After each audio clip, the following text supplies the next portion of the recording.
Alright guys, it's me, TYCOON, coming back to you with another review, and this is of Fallout Season 1 overview. So, let's get into this. This is based upon the video game Fallout series, which was released upon multiple platforms, whether it's PlayStation, Xbox, so on and so forth, and it's been going for a long period of time. So, what can I say to video games adaptations? They can be a hit and miss. For every Mortal Kombat type of series that's been out there has been a Resident Evil, and a lot of the times you've got studio execs thinking it's their way or the highway and ignoring the source material at times. Thankfully, if you've not been a part of the Fallout universe, didn't play the game, you could go into this TV series and watch it as a standalone series and still be blown away by it, because it was a really fantastic series. And this is the key thing about dealing with the source material, and we've seen it with movie adaptations of comic book series. The amount of fans that have complained that you haven't stuck to the source material and you put in your own stupid ideology somewhere which had nothing to do with it, and we're seeing that more and more. That's why you're seeing what's going on with Marvel at the moment. As a studio, they're getting rid of a lot of their staff on the lower levels because they're hemorrhaging. Stick with the source material. You've already got the script there. It's easy to be adapted into TV series or movies, and Fallout is a perfect example of this. So, following 3 separate characters with different stories merging into one singular story, it focuses on the planet Earth, would be the best way of putting it, after 200 plus years of a nuclear attack where you've had, people surviving, people mutating, so on and so forth. Focuses on 3 separate characters. The first character is Lucy, who lives in the actual Fallout shelters, which were underground societies, and stuck in the 1950s ways of thinking and doing things. You've then got Maximus, who is one of the military guys, the Brotherhood. I can't remember the name of it fully, and of course the Ghoul, who survived for the 200 plus years, since the nuclear fallout. And it's really fascinating, especially the way how they've done the editing, because the editing works seamlessly. It mixes everything in so well. Shout out to Walton Goggins. Every scene he is in, he is stealing it.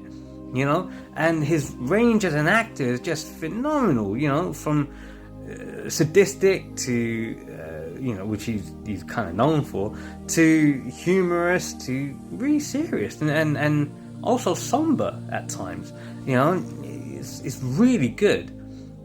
So it revolves around a particular quest. There's a doctor who's decided to hightail it, and everyone's after this doctor because he holds the key to the future. Ella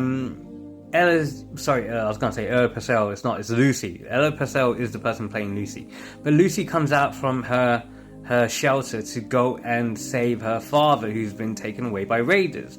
But not all is as it seems. Everything is a little bit convoluted, in terms of her memories, her mother, who she has vague memories of when she was a young girl.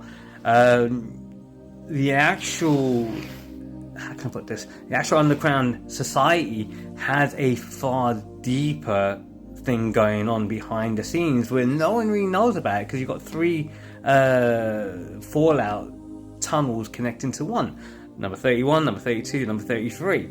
And 31, and they all have overseers, which is like the chair people or the presidents of that government who oversee everything. So they're all there doing their things, and you see how naive the people in the Fallouts are. You then get the chance to see the world after the explosions, and the world is absolutely amazing. Desert scenery, mutations, all kinds of stuff, and people surviving by drinking radioactive water. They have no choice. This kind of thing is going on. Cannibalism also takes place as well, and it's fascinating how many of these guys are surviving.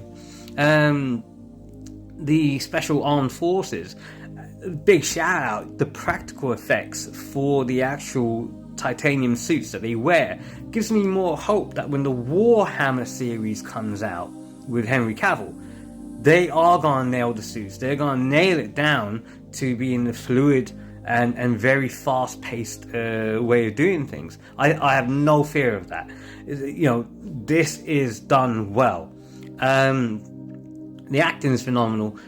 Bringing it all together, it works. But you also have flashbacks as well. And the editing, you have to give it up to the editing. Because of the way how they do it so seamlessly, going between the different time jumps, you know, between the 1950s, before the actual nuclear strike, to the present day, and interconnecting, you know, the different threads that are taking place. If you have not played a video game like myself, then you know what, you're coming in as a viewer and you're not going to be disappointed. If you're a fan of video games, I think, you know, seeing the internet chatter and all the rest of it from people who play the video games, they've been very, very happy with how faithful it's been to the video games. Okay, maybe not as how can I put this, in terms of the video game environment, how destructive everything looks, but in terms of the adaptation, we know that there's budget constraints going to be happening somewhere. But let's face it, they spent the money on the right things. The actors, the script quality, making sure it all works, and not throwing in, you know, anything that you could class as wokeness or agenda-based or this, that, the other, blah, blah, blah. You know, it works. It is a really good show. Leaves you on not on a cliffhanger, but you know that something next is going to happen. Because there are going to be some unrelated threads not finished and dealt with. Amazon Prime, you guys have knocked it out of the park again. Short and simple. And let's face it, I hope this continues as a trend. And I hope with what's going on with Hollywood as a industry, having the streaming platforms coming out and saying, guys, let's do it our way, you know, and keep it faithful to the source material, adapting it slightly just to make sure we can make it fit with budgetary constraints. I hope that continues, you know, because let's face it, many people are fed up of paying their money for things that they don't want thrown in their face. They want to just see the things that are on the pages of their comics or on the video game screens be brought to life in live action. That's all that they want, nothing more, nothing less. Anyway, guys, I want to know what you think. I've heard what many other critics have thought, but I want to know what you think. So, whatever platform you're watching this on, give me a like, give me a follow, subscribe. Let me know what you think in the comments. And as always, if you guys don't know how to do that, then you all need to go back to school. So says the Tycoon.